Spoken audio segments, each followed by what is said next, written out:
আসসালামু আলাইকুম রহমতুল্লাহ। আমাদের সকলেরই প্রিয় কারি আবু রায়হান অনেক অসুস্থতায় ভুগতেছেন। সবাই কারি আবু রায়হানের জন্য দোয়া করবেন।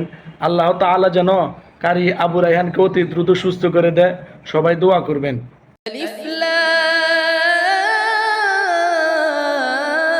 ميم ذلك الكتاب لا ريب فيه هدى للمتقين الذين يؤمنون بالغيب ويقيمون الصلاة ومما رزقناهم ينفقون والذين يؤمنون بما أنزل إليك وما أنزل من قبلك وبالآخرة هم يوقنون أولئك